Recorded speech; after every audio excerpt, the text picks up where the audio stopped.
Hablando metafóricamente, quiero decir que los últimos versos que hemos estado estudiando, especialmente los versos 4 y 5 del capítulo 6 de Hebreos, nuestro autor fue como si hubiese tomado una rosa artificial y comenzó a hacer una descripción gráfica de las características de una rosa, hablando de los versos 4 y 5 que estudiamos con anterioridad. Y con esta rosa artificial es como si el autor hubiese tomado y expuesto delante de nosotros su material, su textura, aún su linda forma y su apariencia. Sin embargo, no es real, es solamente una rosa artificial. Esta fue la descripción de un cristiano de los versos 4 y 5. Muy similar externamente. Estos son los que una vez recibieron y gozaron de algunos privilegios comunes de la gracia. Estos son los privilegios que hemos hablado, a los que nos referimos por iluminación, por gustar el don celestial, la participación del Espíritu, gustar la buena palabra y los poderes del siglo venidero. Después, en los versos 7 y 8, nuestro escritor nos habla de una manera metafórica para después inmediatamente cortar de tajo con un pero la retórica de su advertencia pasada para ahora considerar la condición real de una rosa. Nuestro escritor trae dos rosas en la mano, una artificial y una real. La real ahora se dispone a describirla. Esta es fresca, esta es suave, su textura es suave, sus pétalos son aterciopelados y de ella se desprende una fragancia de aroma muy suave.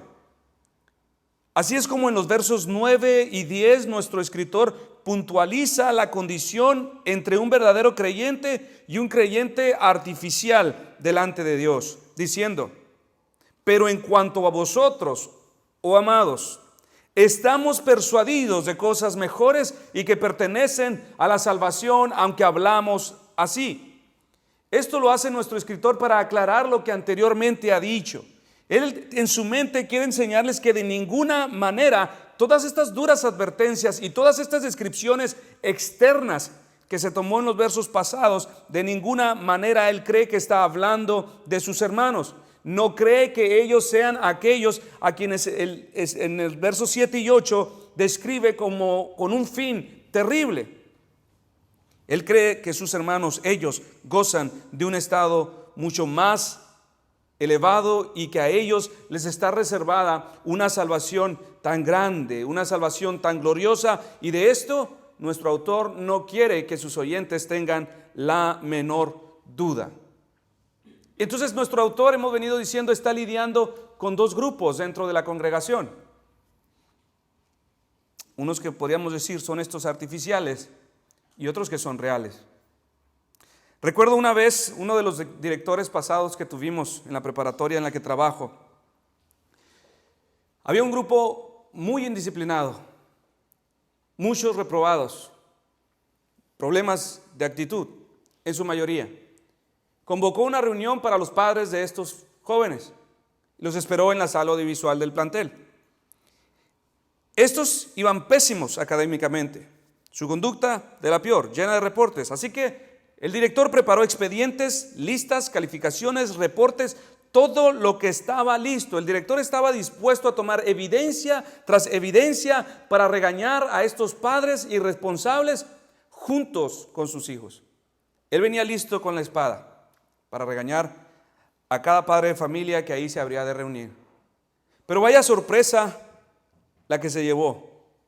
Solo asistió un grupo muy reducido de padres.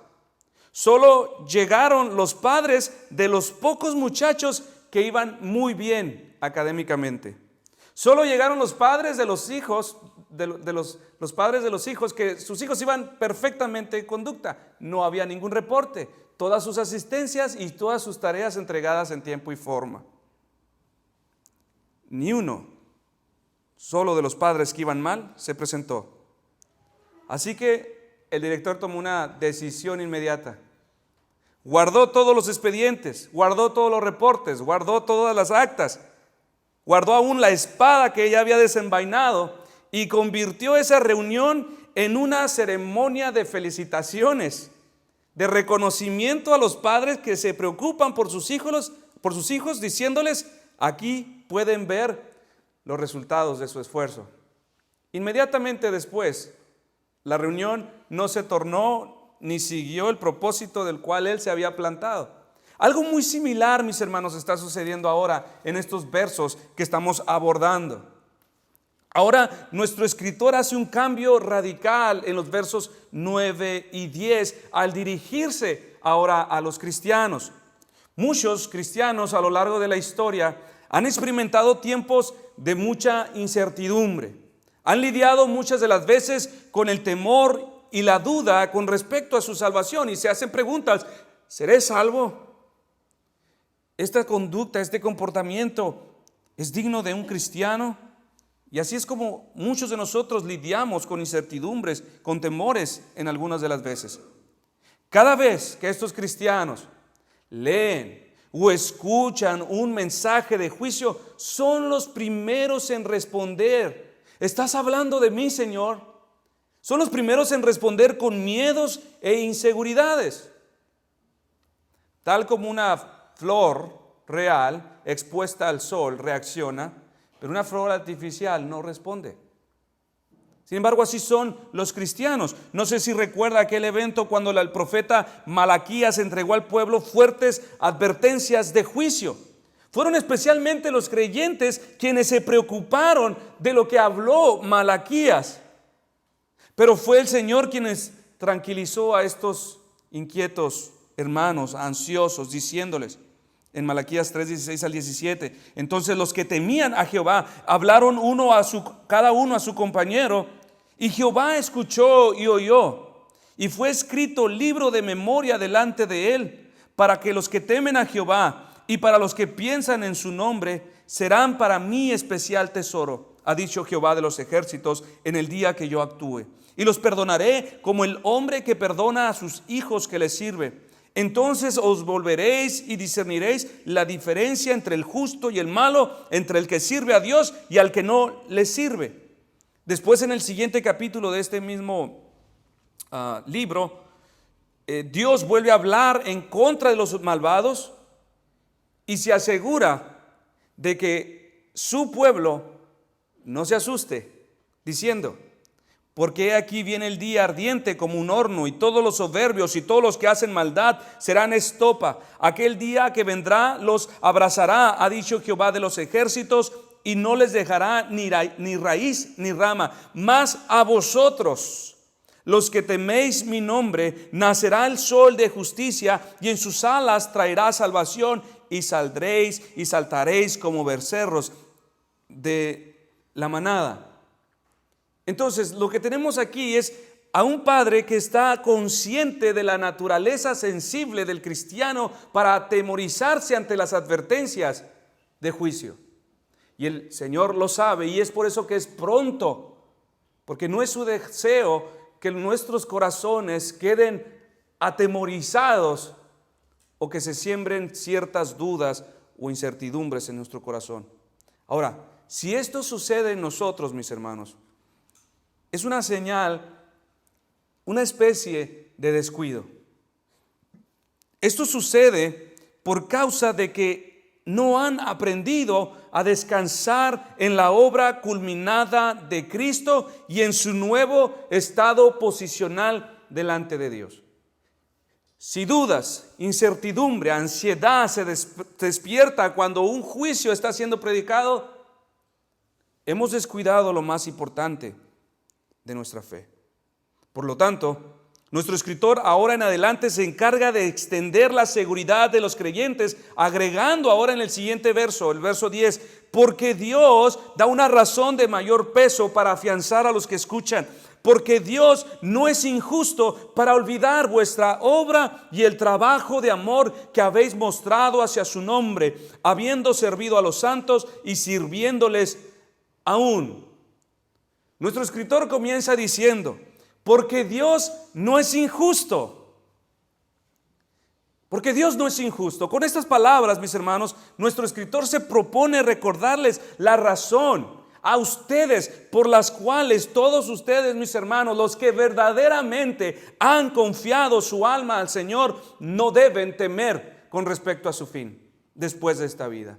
Todos los que aquí están sentados, que han confiado su alma al Señor, a ustedes se les dice, porque Dios no es injusto para olvidar vuestra obra y trabajo de amor que habéis mostrado hacia su nombre, habiendo servido a los santos y sirviéndoles aún.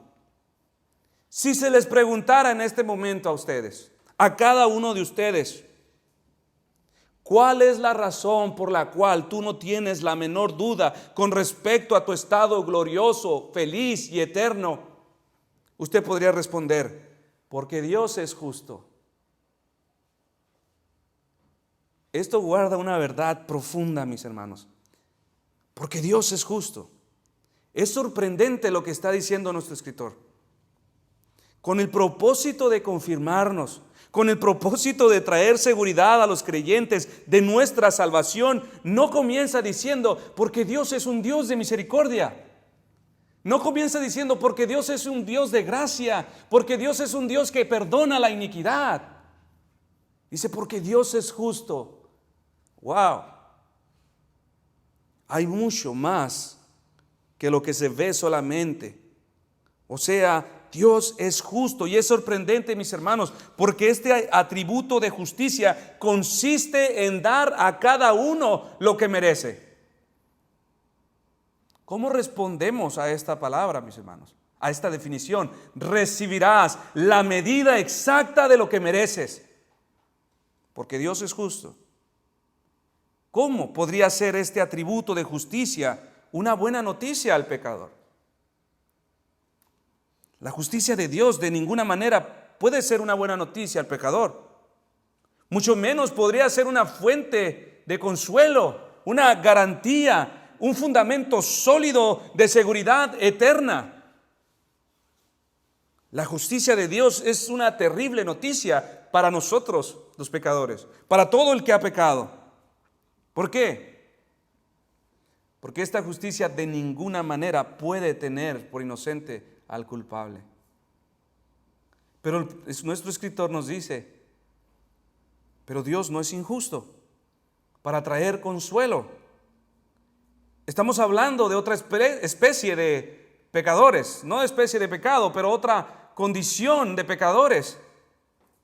Pero en cuanto a ustedes, a quienes se dirige nuestro pasaje, se les dice, pueden estar seguros porque Dios no es injusto. Y esto es lo que creo que está implicado en nuestro verso, mis hermanos. Ustedes, mis amados hermanos, delante del ojo justo y penetrable de Dios, no son vistos más como pecadores. No son vistos más como hombres y mujeres impíos, rebeldes, aborrecedores de Dios.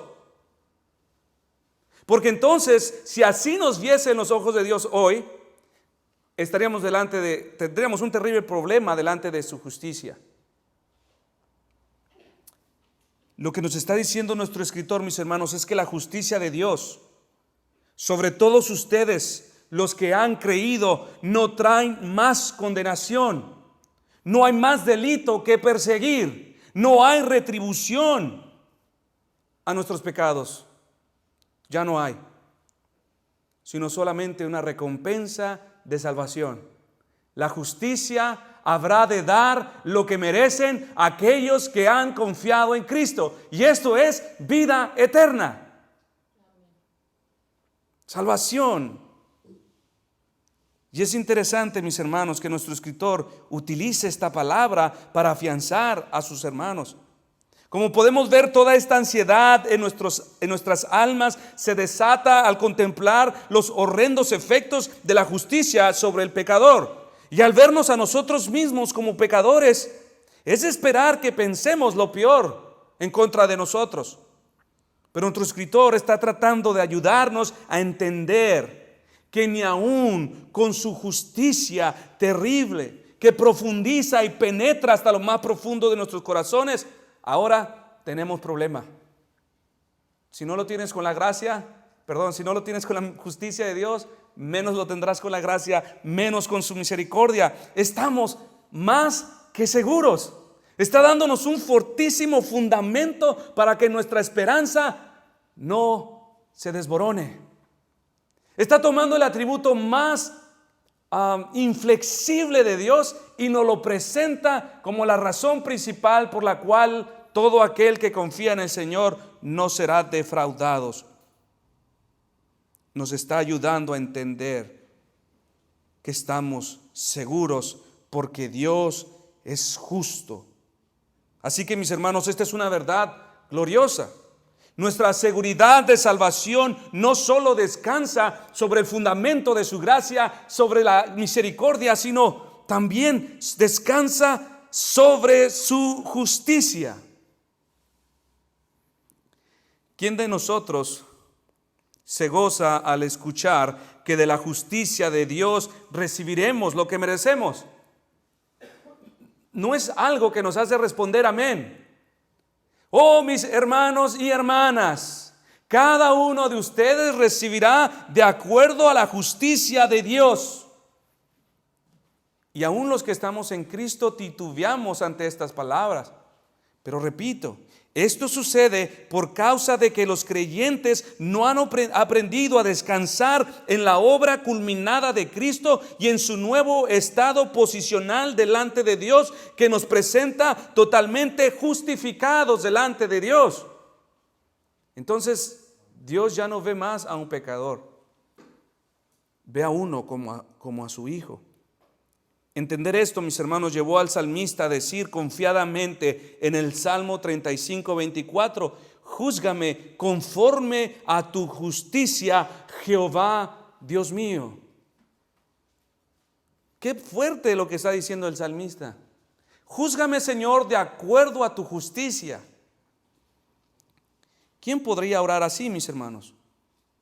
Solo aquellos que se han escondido en Cristo. Solo aquellos que han sido revestidos de una justicia tan perfecta y completa como la de Cristo. Yo no podría orar este salmo si no estoy en Cristo. Tengo que orarlo en su nombre. Y de eso aprendimos en una conferencia del año pasado. Cuando aprendimos, Señor, enséñanos a orar. Y hablamos, si tiene presente estas pláticas, estas charlas, hablamos de lo que significaba orar en su nombre. No es decir, en el nombre de Jesús, como una fórmula mágica al final de nuestras oraciones. Es mucho más allá que eso. Entonces dice nuestro pasaje: porque Dios no es injusto para olvidar. Dios es justo y no olvidará lo que ahora somos en Cristo. Nosotros, mis hermanos, como hombres y mujeres, somos dados a olvidar constantemente. Olvidamos constantemente. En esto, mis hermanos, declaramos públicamente que somos criaturas injustas, hombres y mujeres injustos.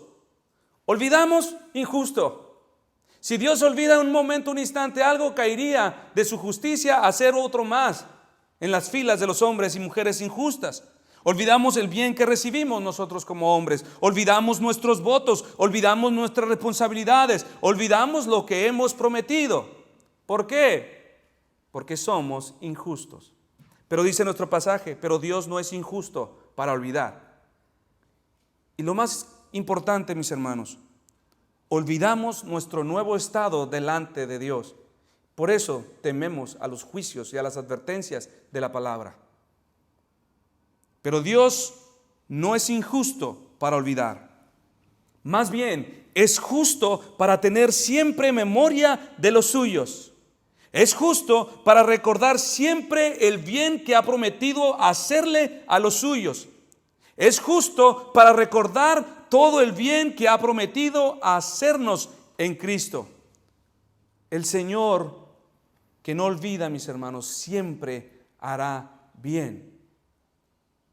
El Salmo 112:6 nos recuerda que aquel que teme al Señor, dice, no resbalará jamás.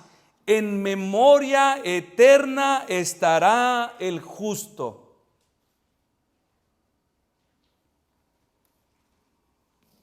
Con solo este verso, mis hermanos, podríamos tomarlo para nuestra meditación matutina. En memoria eterna están los justos. No hay un instante, no hay un pasado, no hay un presente, no hay un futuro donde los justos de Dios hayan sido olvidados. Siempre estuvieron presentes. Si la canción de Juan Gabriel, Tú estás siempre en mi mente, conmovía sus corazones, hermanas, ¿cuánto más no habría de conmover nuestro corazón a aquel que no nos olvida eternamente? Este aspecto de su justicia de Dios nos garantiza la continuidad de su favor. No hay nada que le mueva a Dios volverse atrás del bien que nos ha prometido. Dice la Escritura en Isaías 69 a partir del verso 15. ¿Se olvidará la mujer de lo que dio a luz para dejar de compadecerse del hijo de su vientre? O sea, esto es lo más antinatural de una mujer. Y toma este ejemplo para decirnos, aunque olvide ella, yo nunca me olvidaré de ti. He aquí que en las palmas de las manos te tengo esculpida. Delante de mí están siempre tus muros. Iglesia, en el reconocimiento, mis hermanos, de que Dios no olvidará, miles de cristianos a través de la historia se han fortalecido su confianza diciéndole al Señor, Señor, acuérdate de tus promesas, acuérdate de lo que has dicho. Los salmos están llenos de esto. Acuérdate de tu benevolencia, acuérdate de tu misericordia. ¿Y qué es lo que Dios no olvidará? Dice nuestro texto, vuestra obra. Porque Dios no es injusto para olvidar vuestra obra. ¿A qué obra, mis hermanos, se refiere nuestro escritor? La mayoría de los intérpretes antiguos han coincidido que por esta obra se refiere a la fe. Esta obra es nuestra fe, porque Dios no es injusto para olvidar vuestra fe. La fe en las Escrituras es escrita como una obra. Según de Tesalonicenses 1:11, por lo cual asimismo oramos siempre por vosotros para que nuestro Dios os tenga por dignos de su llamamiento y cumpla todo propósito de bondad y toda obra de fe con su poder. Juan 6:29 respondió Jesús y les dijo, esta es la obra de Dios, que creáis en Él, el que Él ha enviado. La fe en las Escrituras es descrita como una obra de Dios en los hombres. Y es llamada aquí vuestra obra porque nosotros, como un agente instrumental en las manos de Dios, Dios hace su obra en nosotros para producir fe, para producir verdadera fe en nuestros corazones.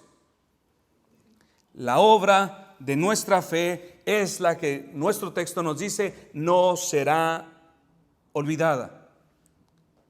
¿Qué otra gracia, mis hermanos, nos presenta justos delante de Dios? Si no es otra más que la fe. Romanos 5:1, justificados pues por la fe tenemos paz para con Dios.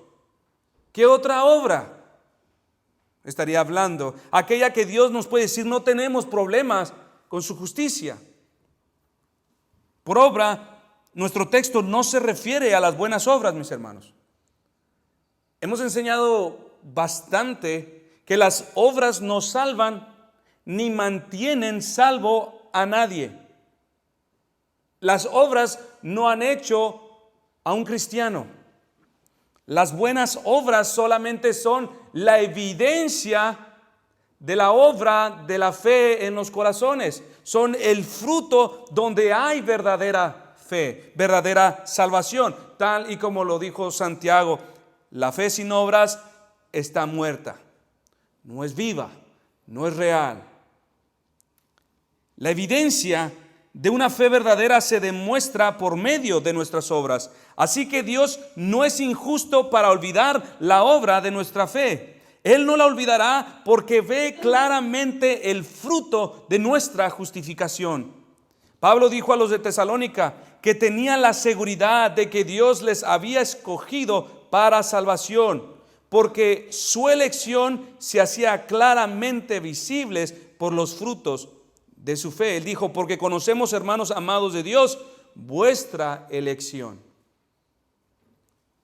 Esto demuestra, mis hermanos, la gran estima que despierta en Dios la fe. La gran estima y el deleite que encuentra Dios en los hombres que son de fe. Hebreos 11:6, pero sin fe es imposible agradar a Dios.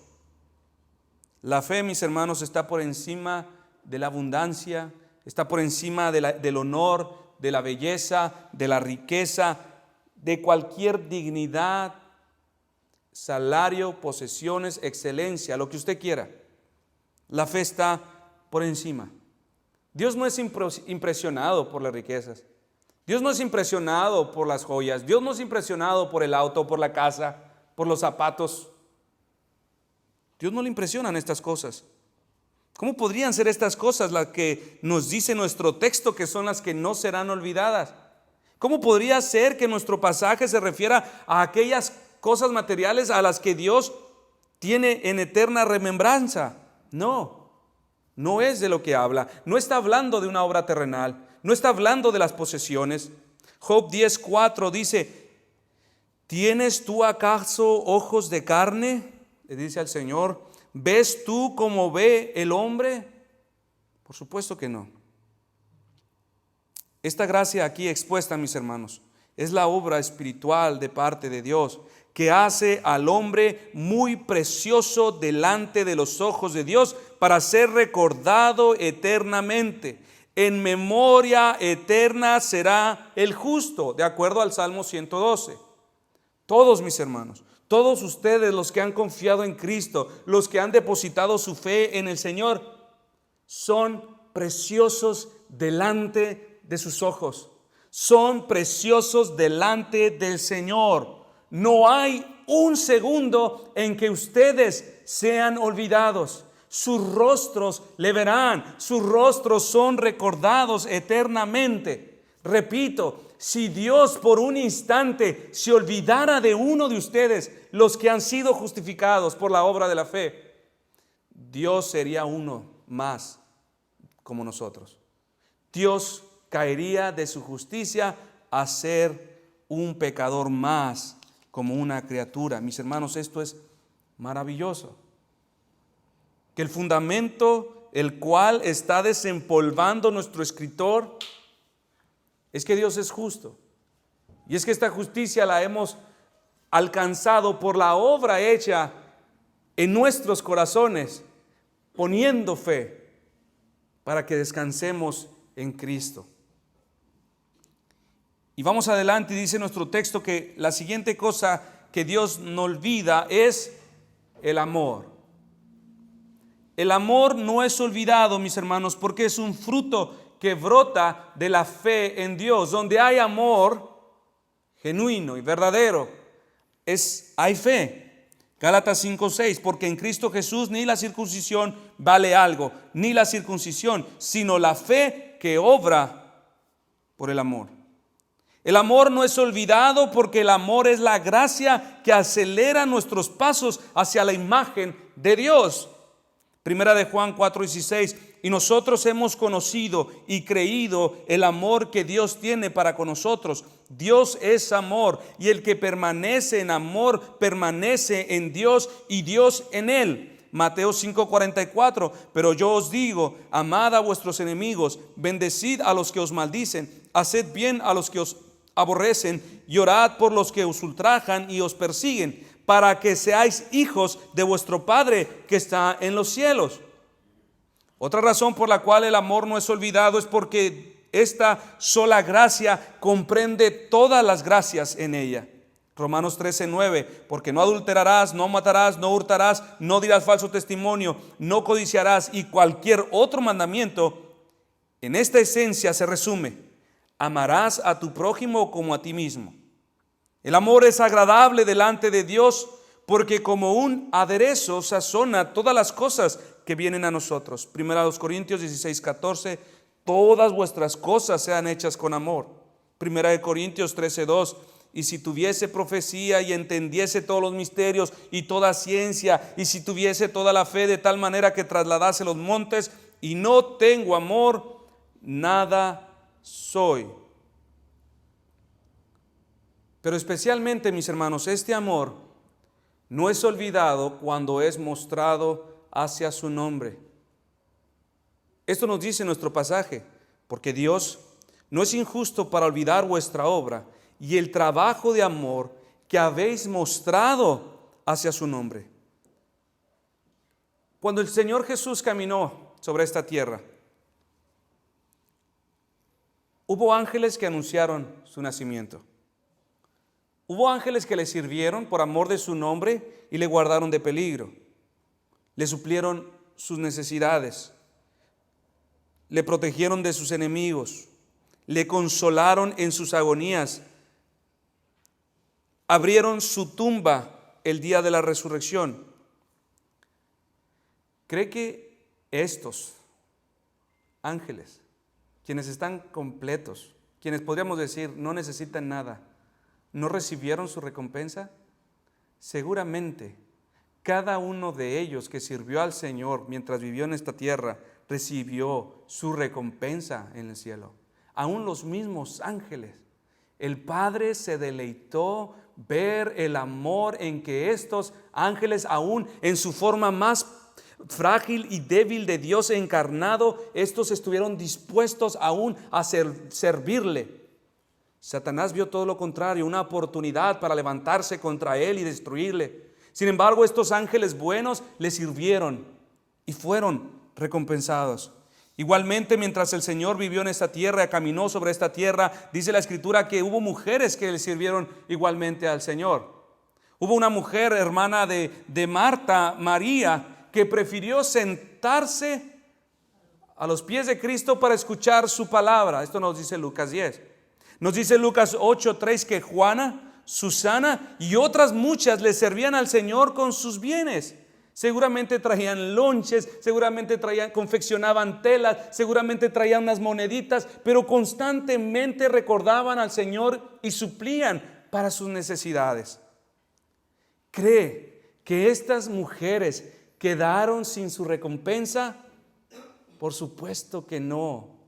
Cada una de ellas, mis hermanos, fue recompensada. Cada una de ellas que mostró este amor hacia su nombre, recibió bendición. Este mostrado hacia su nombre en algunos otros lugares es puesto como para la gloria de Dios. Sinónimo de lo mismo.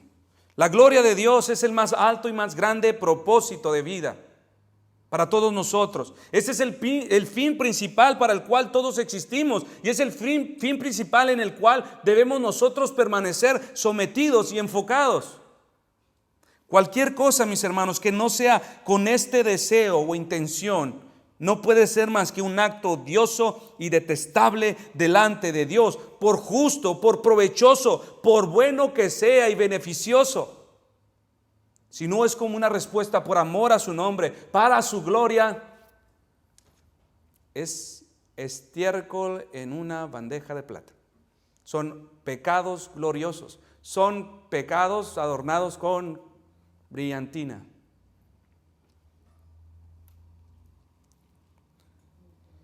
Si las cosas que hacemos no son hechas para la gloria de Dios, mis hermanos, no valen, no sirven.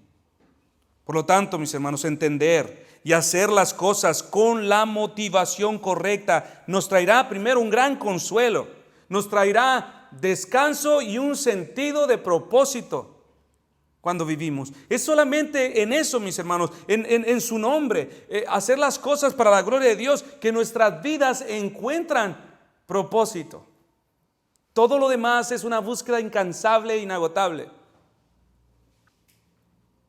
Cualquier buena obra de misericordia, mis hermanos, o de bondad, hecha con cualquier otro motivo equivocado, pierde su valor, pierde su recompensa, pierde su consuelo. Hay quienes buscan la alabanza de los hombres. De esto nos advirtió el Evangelio de Mateo, capítulo 6, versos del 1 al 2. Guardaos de hacer vuestra justicia delante de los hombres para ser vistos por ellos. De otra manera no tendréis recompensa de vuestro Padre que está en los cielos. Cuando pues des limosna, no hagas tocar trompeta delante de ti como hacen los hipócritas en las sinagogas y en las calles, para ser alabados por los hombres. De cierto os digo, ya tienen su recompensa. Hay quienes buscan su propia exaltación. En Lucas 14, del 8 al 11, el Señor les refirió una parábola diciendo: cuando fueres convidado por alguno a bodas, no te sientes en el primer lugar. No sea que otro más distinguido que tú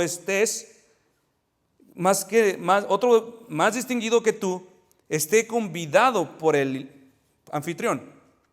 Y viniendo el que te convidó a ti y a él te diga: da lugar a este, y entonces comiences con vergüenza a ocupar el último lugar. Mas cuando fueres convidado, ve y siéntate en el último lugar, para que cuando venga el que te convidó te diga: amigo, sube más arriba. Entonces tendrás gloria delante de los que se sientan contigo a la mesa. Porque cualquiera que se enaltece será humillado, y el que se humilla será enaltecido. También agregó que hay quienes buscan el beneficio de los hombres, diciendo más adelante: dijo también al que le había convidado: cuando hagas comida o cena, no llames a tus amigos, ni a tus hermanos, ni a tus parientes, ni a vecinos ricos, no sea que ellos a su vez te vuelvan a convidar y seas recompensado, o sea, por la mano del hombre. Mas cuando hagas banquete, llama a los pobres, a los mancos, los cojos y los ciegos, y serás bienaventurado, porque ellos no te pueden recompensar, pero te será recompensado en la resurrección de los justos. Así que, mis hermanos, el amor que los hermanos mostraron en esta epístola evidentemente demostró que tenían puestos sus ojos en el Señor, que hacían las cosas no buscando su propia gloria, su propia exaltación, ni ser vistos por los hombres, sino para alabanza del nombre de aquel de quien proceden todas las cosas, para la gloria de Dios. Ahora, quizás alguno de ustedes se pregunte: pero el Señor no está entre nosotros en su forma física. Así como Susana, así como María le sirvieron. ¿Cómo es que ahora le podríamos demostrar nuestro amor tal y como lo hicieron aquellas mujeres? Juana, Susana, María y las otras muchas mujeres de que nos habla la Escritura, si no lo tenemos en forma física. ¿Cómo podemos demostrar que realmente amamos al Señor? Respuesta: sirviendo a los santos. Por santos no me refiero a figuras de yeso.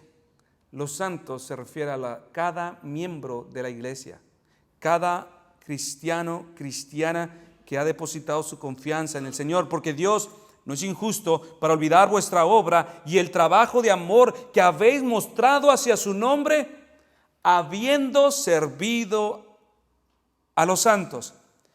El trabajo de amor del cual Dios no olvida, mis hermanos, es el trabajo que se hace ministrando, es el servicio, la ministración que hacemos a los santos en respuesta a su nombre. El servicio que hagamos a los hermanos con la mira de glorificarle a Él es el servicio aceptado a su persona. Podríamos aún servir a los hermanos, pero sin el deseo ni como una respuesta de gratitud ni deseando la gloria de Dios. No. Es para su gloria, tiene que ser para su gloria.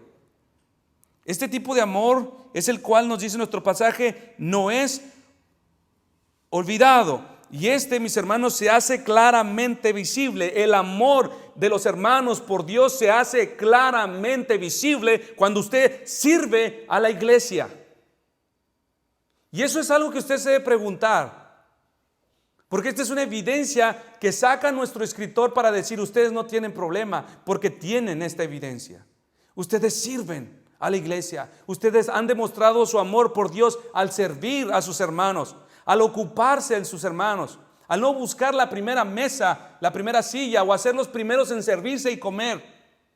Son los que les place sentarse al último, servir a los hermanos.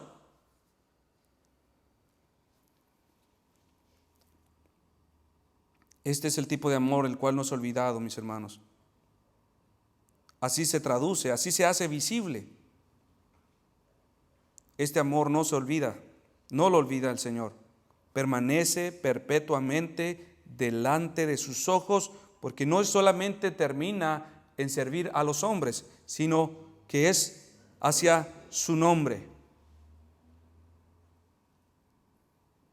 Este amor es la evidencia, mis hermanos, una evidencia muy segura de que realmente existe en nosotros un amor genuino por Dios. En cómo servimos a los hermanos. Mateo 25, del 34 al 40, entonces el rey dirá a los de su derecha: venid a mí, benditos de mi Padre, heredad el reino preparado para vosotros desde la fundación del mundo. Porque tuve hambre y me diste de comer, tuve sed y me diste de beber, fui forastero y me recogiste, estuve desnudo y me cubriste, enfermo y me visitaste, en la cárcel y viniste a mí. Entonces los justos le responderán diciendo: Señor, ¿cuándo te vimos hambriento y te sustentamos, o sediento y te dimos de beber?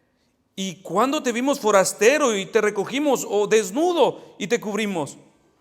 ¿O cuándo te vimos enfermo o en la cárcel y vinimos a ti? Y respondiendo el rey les dirá: de cierto os digo que en cuanto lo hiciste a uno de estos mis hermanos más pequeños, a mí lo hiciste.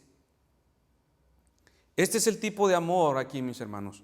Este es el tipo de amor del cual está hablando nuestro escritor, el cual permanece delante de Dios. Y ahora es amplificado por la palabra trabajo.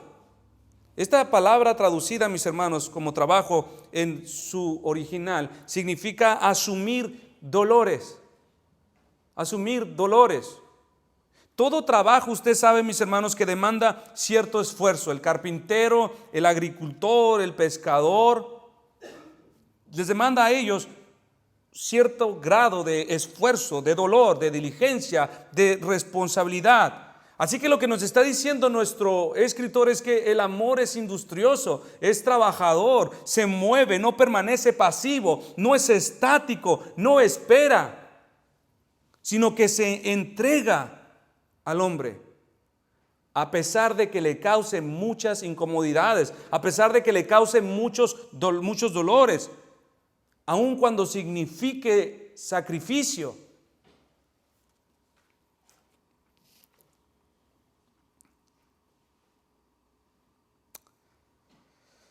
Esto es lo que encierra el trabajo de amor: sufrir, padecimientos.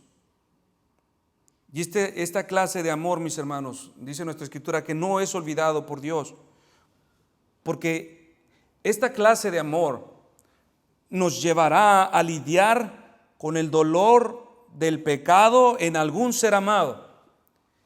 ¿Quién sufrió el dolor por el pecado de los amados primero? Si no fue Cristo, de acuerdo a Juan 4.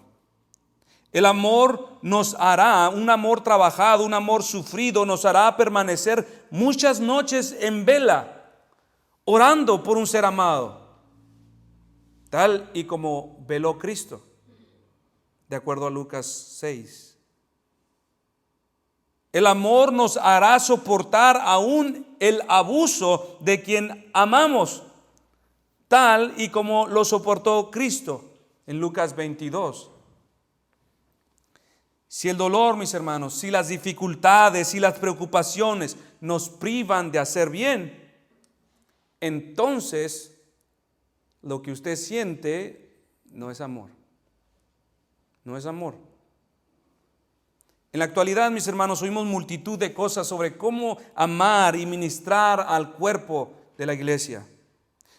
Escuchamos cómo servirnos los unos a otros en la vida, sobre servir a los más necesitados, y no se podría enfatizar algo más bíblico que esto. Es bíblico, pero si no está en la perspectiva correcta, mis hermanos, será en vano. Nosotros podríamos preparar cursos y cursos, conferencias y conferencias, motivándonos a amarnos, a servirnos unos a otros, mis hermanos, pero puede ser en vano si todo el servicio y esfuerzo que hagamos no se hace por la motivación correcta, o no es un fruto del amor a Cristo. No vale. Así que nuestra preocupación, mis hermanos, en esta mañana no debería estar en tanto en cómo hallar la forma para amar más a mis hermanos o a las personas o a nuestra esposa o a nuestro esposo. Nuestra oración debe ser: Señor, dame más amor por ti. Punto. Si nuestro amor por Dios está bien, entonces nuestro amor por todo lo demás estará bien. Solamente preocúpate por eso. Ama al Señor con todo tu corazón, con toda tu alma, con toda tu mente. Y si esto lo has alcanzado, como dijo un teólogo de la antigüedad, vive como te dé la gana. Estarás bien. Este es el trabajo de amor que el Señor no olvida. ¿Y cómo es que este amor por Dios se ve en el servicio a los demás, mis hermanos? Al servir a la iglesia con nuestros dones espirituales, de acuerdo a Romanos 12. Sea cual sea nuestro don, mis hermanos: aconsejar, mostrar misericordia, ayudar, enseñar, predicar, administrar. Debemos usarlos para el servicio de los demás y no para nuestro propio beneficio. Ahora, los pastores no son los únicos que tienen dones. Nosotros hemos hablado acerca de hermanos o hermanas que tienen dones que nos superan por mucho a nosotros.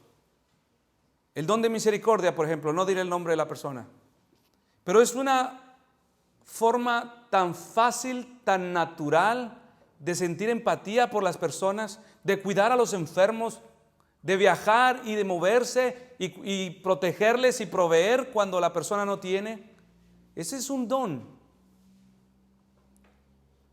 Y es mucho más grande que el que yo tengo. O sea, los pastores no son el todo de la iglesia. Somos un cuerpo donde el Señor ha puesto dones espirituales para que juntos nos sirvamos unos a otros. ¿Cómo se ve este amor por Dios en el servicio a los demás? Al servir a la iglesia con nuestros dones espirituales. Si usted tiene dudas con respecto a sus dones, ore al Señor. No le pregunte al pastor: ¿cuál es mi don? Porque nosotros no somos el Espíritu Santo. El Espíritu Santo ha repartido según Él ha querido. También, mis hermanos, al orar los unos por los otros. Al orar debemos hacerlo en todo tiempo, con toda oración, con toda súplica, velando en el Espíritu con toda perseverancia, de acuerdo a Efesios 6. Debemos orar por los hermanos. Debemos estar involucrados en sus vidas para saber qué es lo que ellos necesitan. Seguramente, mis hermanos, esta iglesia de la que describe nuestro escritor era una iglesia que unánime perseveraba en oración. A mí me sorprende cómo es la frialdad de algunas personas que se perciben a sí mismos como cristianos, que aún podrían estar pasando por el mismo fuego, pero el amor que sienten por tal persona, por tal cual persona, no les mueve a decir: me reuniré con la iglesia y oraré con ellos, expondré mi situación a los hermanos y diré: por favor, oren por mí, por mi hija, por mi hijo, por esto, por aquello, tal y como el Señor nos lo ha ordenado. Todos los miércoles oramos juntos por la iglesia y es una oportunidad para comunicarnos unos a otros qué quisiéramos que oráramos. También, mis hermanos, servimos a los santos cuando reprendemos el pecado de un hermano, cuando nosotros buscamos restaurarle, cuando nos confesamos a unos a otros, cuando rendimos cuentas, cuando nos perdonamos, cuando llevamos la carga de la hermana o del hermano, sus dolores, cuando velamos por algún enfermo, cuando contribuimos para las necesidades de alguno. Todas estas cosas, mis hermanos, son una forma de servir a la iglesia por amor de su nombre. Y son parte de nuestro ministerio personal. No es parte de una comitiva, de una directiva, de un grupo, es la responsabilidad de cada cristiano que ha nacido de nuevo. ¿Y por cuánto tiempo, mis hermanos? Podríamos pasarnos el resto del día hablando de todos los deberes del cristiano, pero no es el tema. ¿Y por cuánto tiempo, mis hermanos, los hermanos han de demostrar su amor por Cristo, sirviendo y ministrando a los hermanos a pesar de las dificultades? Siempre, dice nuestro texto, y sirviéndoles aún. La primera parte de nuestro pasaje habla acerca del amor que ellos demostraron en el pasado. Y la segunda parte de nuestro texto habla del amor que ellos ahora en el presente continúan demostrando. O sea, no es algo que yo antes servía a la iglesia, yo antes me gustaba hacer la comida, yo antes me gustaba orar por mis hermanos, visitar a mis hermanos, cuidar a las hermanas. Es un trabajo continuo, persevera. ¿Qué seguridad tenemos pues de que este pasaje, mis hermanos, nos está hablando a nosotros? De que no debemos preocuparnos por las advertencias pasadas. De acuerdo al Salmo 92, versos 13 al 14, podríamos extraer una respuesta. Plantados en la casa de Jehová, en los atrios de nuestro Dios florecerán. Aún en la vejez fructificarán. Estarán vigorosos y verdes. No hay un tiempo, no hay una edad, no hay una condición donde la Escritura nos invite a olvidarnos de amar a los hermanos. Ahora, no hay un momento, por ejemplo, alguien podría decir, bueno, yo he crecido en años, sin embargo ya no puedo hacer muchas cosas, y es cierto, se entiende, pero podemos orar mucho, orar mucho, orar mucho. En conclusión, mis hermanos, la evidencia más grande de ser verdaderos creyentes y de que no debemos preocuparnos por las advertencias pasadas es que nuestro ministerio particular en medio de la iglesia es un ministerio enraizado en la obra de Dios en nuestros corazones. Esta obra llamada fe motiva el amor por Cristo y se hace visible en el cómo nos disponemos en servir y en amar a la iglesia. Y esto no es solo un trabajo temporal, sino un trabajo constante que en medio del dolor o dificultades persevera cada día, porque se hace motivado por el amor y la gloria de su nombre. Todo, mis hermanos, todo lo demás que se haga dentro de estas paredes sin llegar a esto es solamente artificial. Es solamente una rosa artificial. Y de esa hablamos ya en sermones pasados. Nuestro escritor ahora, su intención es confortar, afianzar al pueblo de Dios. Mis hermanos, puedo decirle una vez más, de acuerdo a lo que leímos hace un momento, estaremos seguros, porque Dios no es injusto. Recibiremos lo que merecemos en Cristo a todos los que se han refugiado en Él. Sin embargo, si hay alguno aquí, mis hermanos, que no ha afianzado su vida, que no una cosa es creer, otra cosa es confiar. Todo el mundo cree, pero esa clase de fe no es de la que nos habla la Escritura. La fe de la que nos habla la Escritura es una fe que conoce, que recibe su información, la cree y aún se mueve a abrazar a Cristo como la única alternativa de salvación. La justicia para todo aquel que no se ha abrigado en el Señor es un problema. Ninguna esperanza ni consuelo puede derivar de esta justicia más que terror y espanto, porque Dios ha prometido dar lo que merece de acuerdo a su justicia.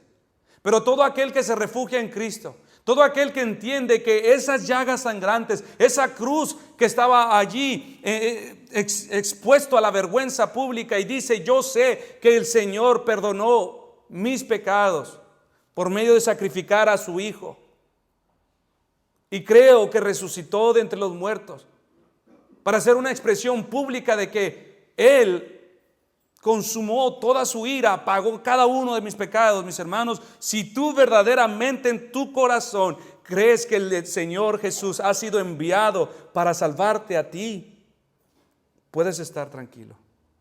Si no estás seguro, busca un momento en tu casa, en tu privacidad, ponte a cuentas con Dios, ora y pídele, Señor, abre los ojos de mi corazón, déjame ver mi condición, no entiendo, yo quiero conocerte, yo quiero ser salvo, quiero arrepentirme de mis pecados, no quiero vivir así.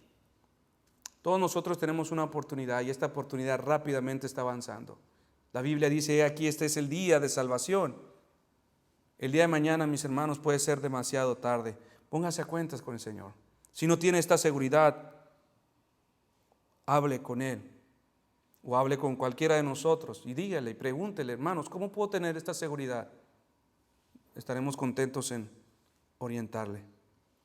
Nos ponemos de pie, mis hermanos, y vamos a orar.